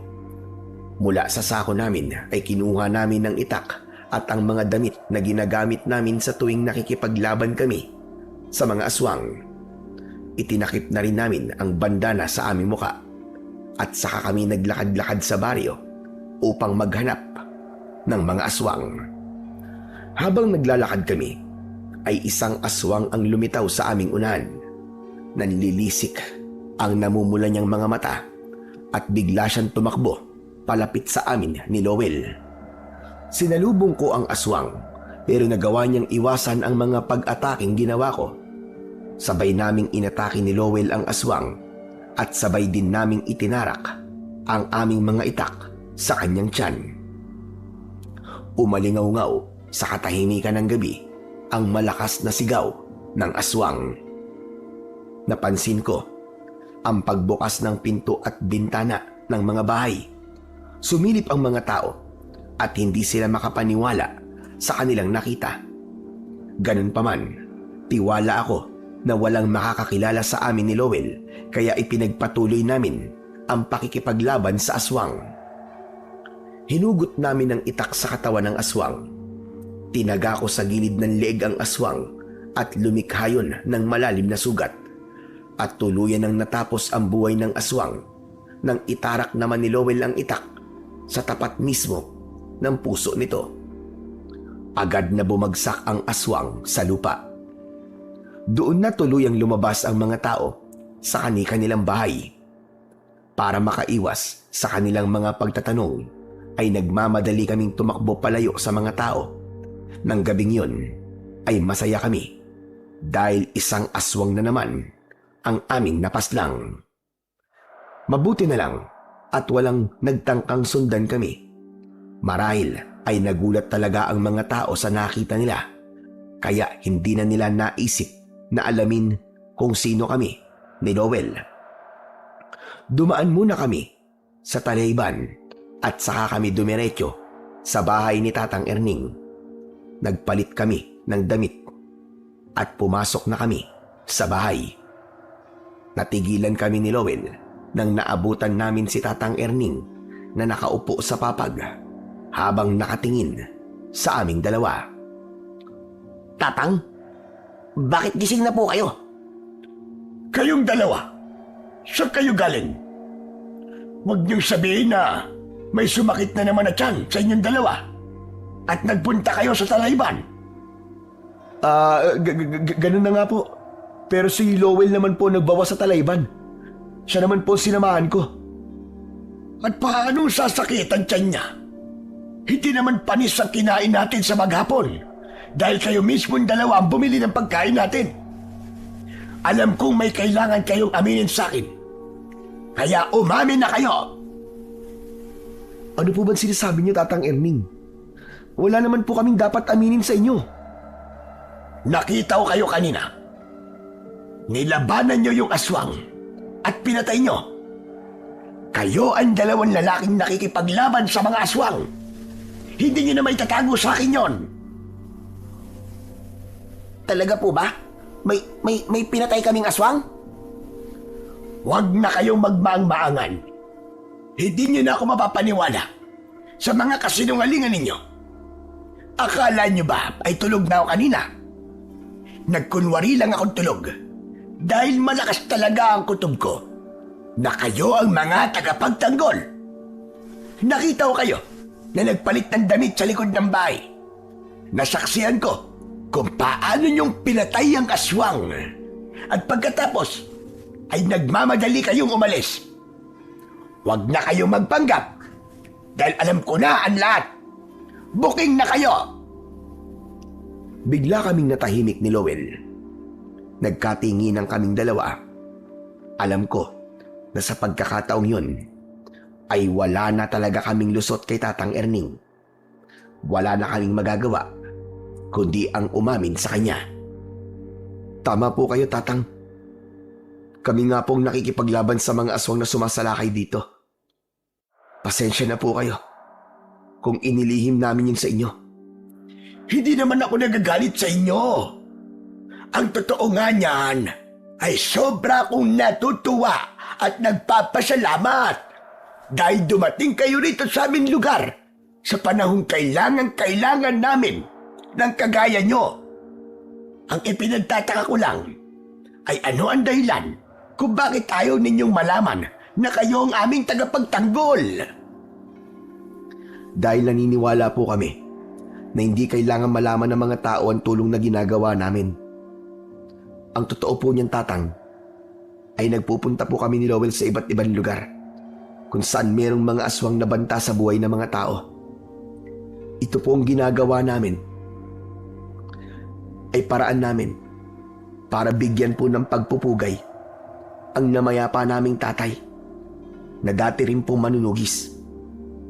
Hindi ako papayag na hindi malalaman ng mga tao ang ginagawa ninyong kabayanihan. Ang dapat ay purihin nila kayo. Dapat silang magpasalamat sa inyong dalawa. Hindi po namin kailangan ng papuri at pasasalamat ng mga tao, Tatang Erning. Ayos na po kami na malaman namin na ligtasan lahat dito. Pasensya na. Pero hindi talaga ako sang-ayon sa paniniwala niyong dalawa na hindi kayo dapat bigyan ng papuri at pasasalamat. Nagulat ako nang biglang lumabas si Tatang Erning. Tumakbo siya papunta sa gitna ng daan at doon ay sumigaw siya. Lumabas kayong lahat sa inyong mga bahay. Alam ko na ang pagkatao ng mga tagapagtanggol natin. Nagmamadali naming pinuntahan si Tatang Erning. Sinubukan namin siyang pigilan, pero lumabas na ang mga tao sa kani-kanilang mga bahay. Maging si Baldo ay naroon din. Itong dalawang tao na to na nasa tabi ko na pinagtatawanan ng ilan sa inyo ay ang tinutukoy kong mga tagapagtanggol. Silang nakikipaglaban sa mga aswang para sa kaligtasan natin lahat. Inabot ka na naman ba ng pagkabaliw mo, Tatang Erning? O anong magiging tagapagtanggol ang magkakambal na yan? Mga duwag at dalawag yan eh.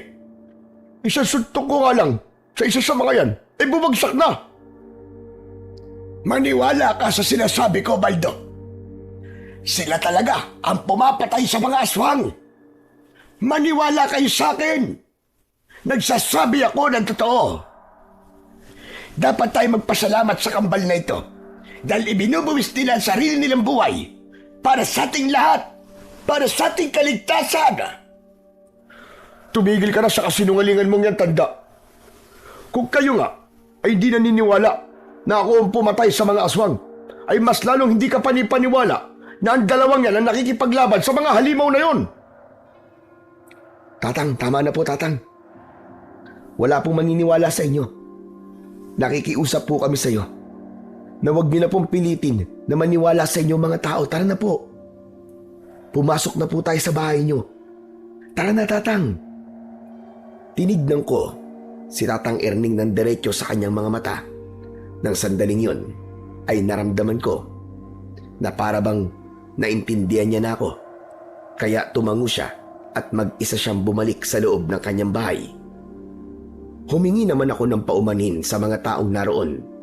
Sinabi ko na wala lang si Tatang Erning sa kanyang sarili. Kaya niya nasabi ang mga ganong bagay.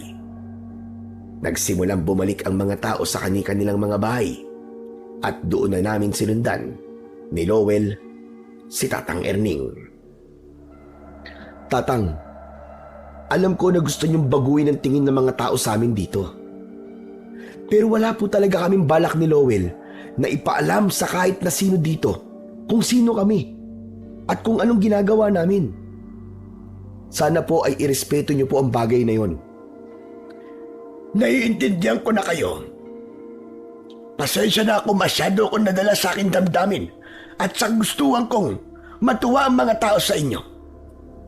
Hindi lang talaga ako makapaniwala na may mga taong kagaya nyo na sa kabila ng kabutihang ginagawa ay mas gusto na wag makilala ng lahat.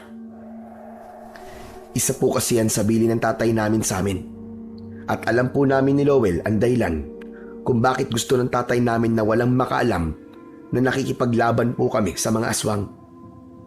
Naputol ang pagsasalita ko nang may narinig kaming sigawan ng mga tao sa labas.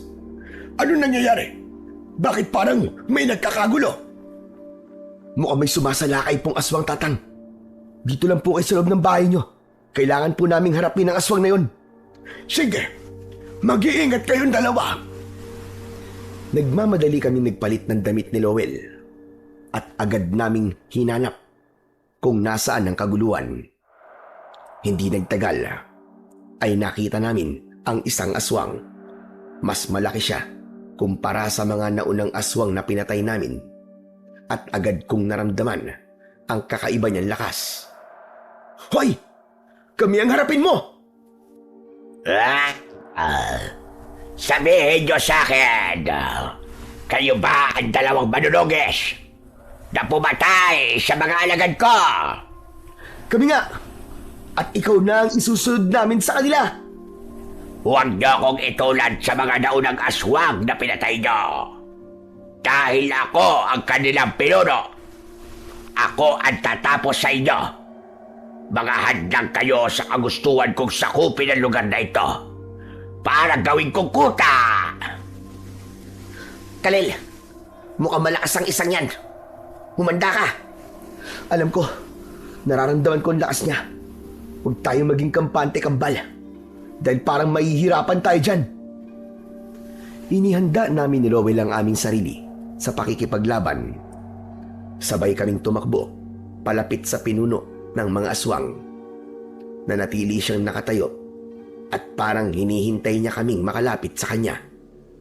Nang malapit na kami sa aswang, ay naghiwalay kami ng direksyon ni Lowell. Pumunta ako sa kaliwa, habang si Lowell naman ay sa kanan. Sabay sana naming tatagain ang aswang, pero mabilis niyang nahawakan ang aming mga kamay na may hawak na itak.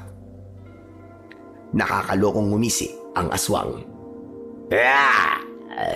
Binalaan ko na kayo. Sinabi ko nang hindi ako kagaya ng mga alagad ko. Hindi ito ang unang beses na nakipaglaban ako sa mga manunugis. At lahat ng manunugis na naglakas ng loob na labanan ako ay matagumpay kong napatay. Kaya hindi malabong ganun din ang magiging kapalaran niya. Pero sigurado ako na ngayon ka lang nakakita ng kambal na manunugis.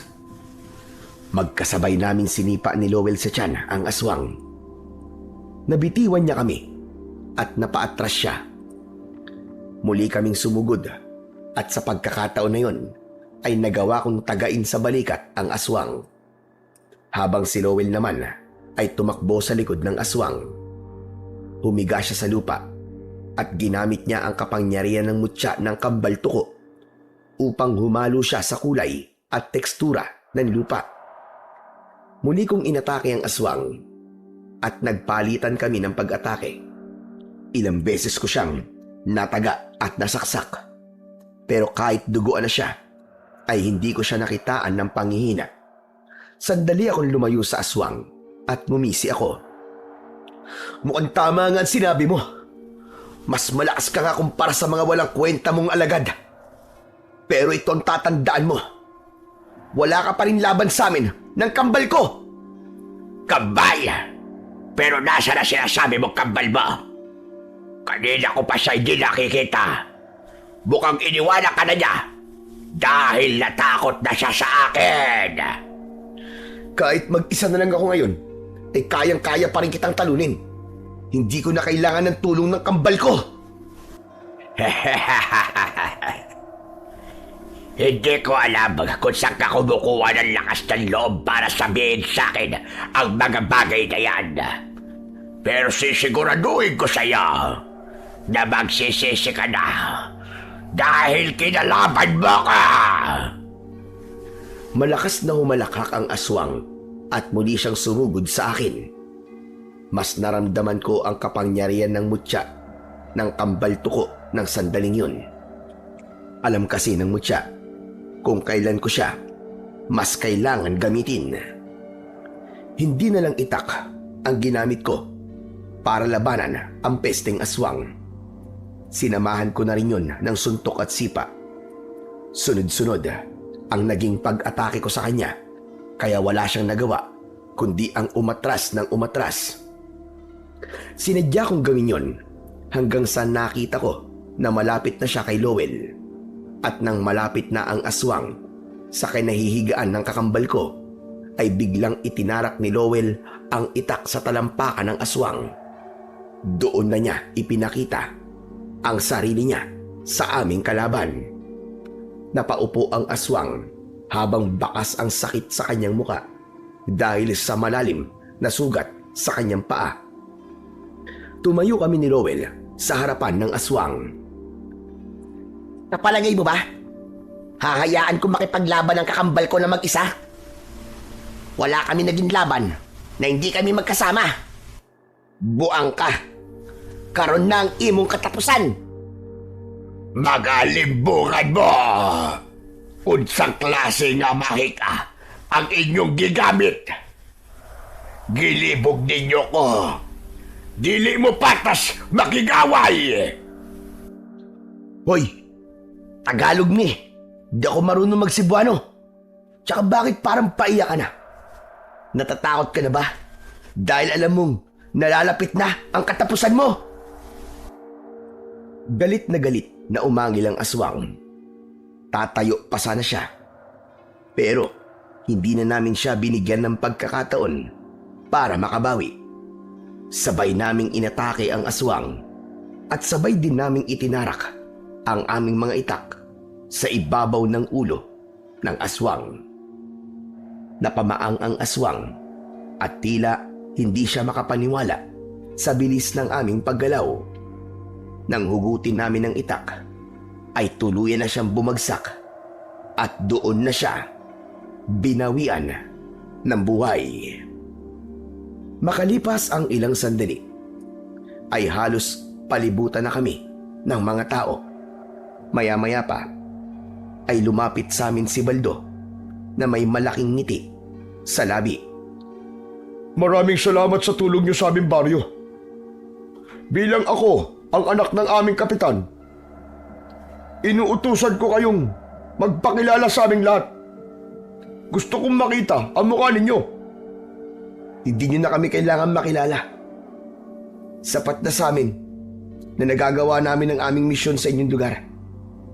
At sigurado ako na simula sa gabing ito ay wala na kayong dapat na ipangamba dahil napas lang na namin ang pinuno ng mga aswang. Sigurado ako na sa sandaling ito ay matatakot na ang mga alagad niya na sumalakay dito dahil wala na ang kanilang pinuno. Ganun ba? Sana nga ay totoo ang sinabi mo. Ayoko kasing umasa ang mga tao rito. Naligtas na sila mula sa mga aswang. Hindi kami magsasalita ng walang katotohanan.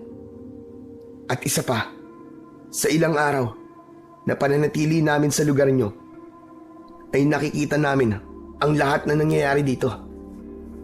Naging saksi kami sa hindi magagandang bagay na ginagawa mo. Bilang ikaw ang anak ng inyong kapitan, huwag mong gamitin ang iyong posisyon para tapak-tapakan ang sa tingin mo ay mahihina. Gamitin mo ang iyong lakas para ipagtanggol sila. Umurong ang dila ni Baldo sa sinabi ko. Matapos yun, ay inaya ko na ang kakambal kong si Lowell na umalis. At bago kami maglakad palayo sa mga tao, ay nakita ko si Tatang Erning na nakatayo sa hindi kalayuan. Nakangiti siya sa amin ni Lowell. Marahan siyang tumango nang magtama ang aming mga mata. Matapos yun, ay tuluyan na kaming naglakad ni Lowell palayo hanggang sa naglaho na kami sa paningin ng mga tao. Bumalik kami sa bahay ni Tatang Erning nang unti-unti nang sumisikat ang araw. Sinalubong kami ni Tatang Erning ng mahigpit na yakap. Maraming salamat sa inyong dalawa. Salamat dahil sa pagpatay niyo sa pinuno ng mga aswang. Ay alam kong ligtas na ang aming baryo. Alam ko rin na makukuha na ng asawa ko at ng iba pang pinatay na mga aswang ang hustisya na nararapat para sa kanila. Walang anuman po yun, Tatang. Yun naman po talaga ang dahilan kung bakit po kami nagpunta rito. Pero dahil tapos na po ang mission namin, Tatang Erning, ay kailangan na po naming umalis. Ano ka mo? Abe, bakit kayo aalis? Dito na lang kayo manirahan sa bahay ko. Gustuhin man po namin, Tatang, natanggapin po ang alok nyo. Hindi po pwede. Marami pa pong lugar. Hanggang ngayon, ay sinasalakay po ng mga aswang. Kailangan din po nila ang tulong namin ng kambal ko. Ganun ba? Naiintindihan ko. Hayaan nyo at ipagdadasal ko sa ating Panginoong Diyos ang inyong kaligtasan at tagumpay sa bawat laban na haharapin nyo. Daghang salamat giyud ninyo, mga higala. Hangtod sa sunod nato nga pagkita. Ho? Ano pong ibig sabihin nun? At sabi ko, maraming salamat sa inyo, mga kaibigan. Hanggang sa susunod nating pagkikita. Salamat din po sa inyo. Dahil kahit sandali, ay muli po naming naramdaman ni Lowell kung paano po magkaroon ng pamilya. Huwag po kayong mag-alala. Dahil kapag nagkaroon po kami ng pagkakataon, ay dadalawin po namin kayo rito. Hangtod sa sunod natong pagkita. Lolo Erning. Aba, marunong ka na pala mag-Cebuano. Ginaya ko lang po kayo. Sa huling pagkakataon, ay niyakap kami ni Tatang Erning. Matapos yun, ay tuluyan na kaming nagpaalam sa kanya. Mabigat man sa loob namin ni Lowell na iwanan si Tatang Erning, ay alam namin na may mga lugar pa rin na ginagambala ng mga aswang at naniniwala ko na sa tamang panahon ay muli naming makakapiling si Tatang Erning. Ang totoo ay hindi muna kami umalis sa lugar na yon. Tuwing gabi ay patuloy kaming nagbantay at nagmatsyag dahil nais naming makasiguro na wala ng aswang ang sasalakay. Hanggang isang gabi, habang nasa itaas kami ng puno at nagbabantay ni Lowell, ay nakita namin si Tatang Erning na naglalakad. Nakasalubong niya si Baldo at nag-usap ang dalawa. Nasaan na nga pala yung dalawang kambal na palaboy na inampun mo? Parang hindi ko na sila nakikita rito Ang tinutukoy mo ba ay sina Kalel at Lowell? Matagal na silang umalis dito sa baryo natin dahil tapos na nilang linisin ang mga kalat at basura rito. Wala na ba silang makuwang kalakal dito? At lilipat na naman sila ng ibang lugar? Tama ka. Lilipat sila sa ibang lugar para linisin at ubusin ang mga basura doon. Mahinang tumawa si Baldo at saka siya naglakad palayo kay Tatang Erning. Habang sinusundan ni Tatang Erning ng tingin si Baldo, ay narinig namin ni Lowell ang kanyang pagbulong. Sigurado ko na kung nasaan sina Kalel at Lowell ay ginagawa nila ng mahusay ang paglilinis nila ng basura.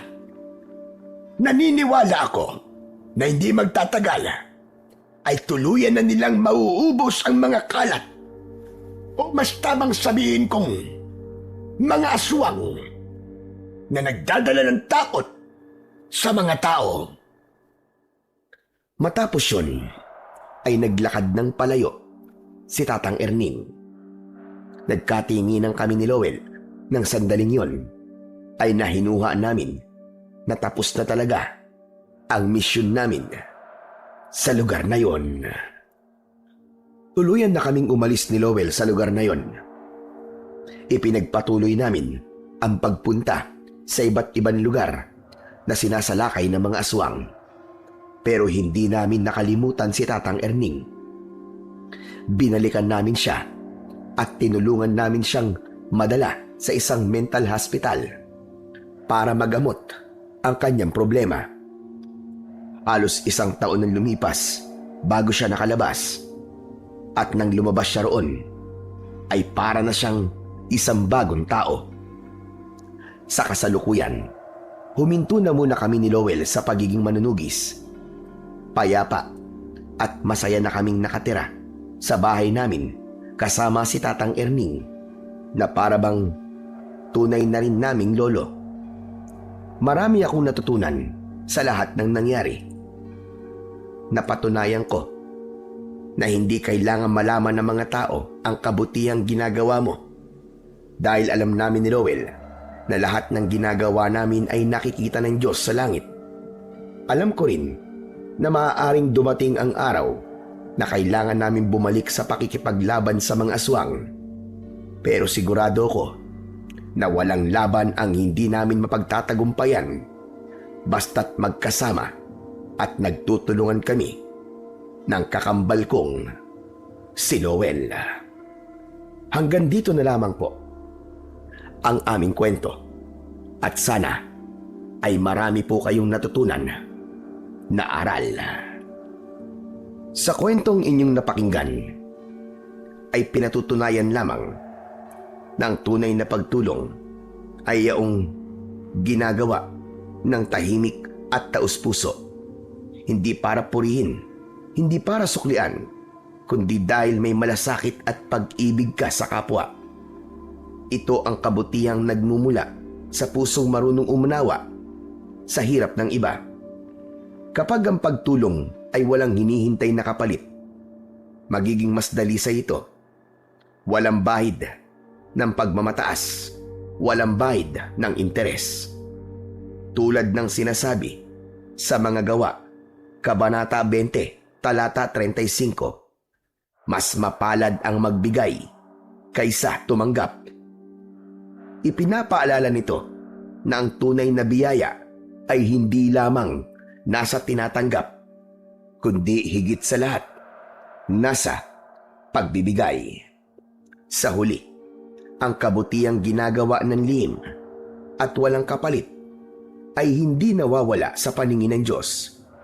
Maaaring hindi ito masuklian ng tao, ngunit tiyak na may kapalit na pagpapala mula sa Kanya sa tamang panahon at sa paraang higit pa sa ating inaasahan. Maraming salamat po sa walang sawa niyong suporta at pakikinig sa aking mga YouTube channel na The Voice Addict at mga kwento ni Apong Isaac. Hanggang sa muli at pagpalain po nawa kayo ng Diyos na may kapal.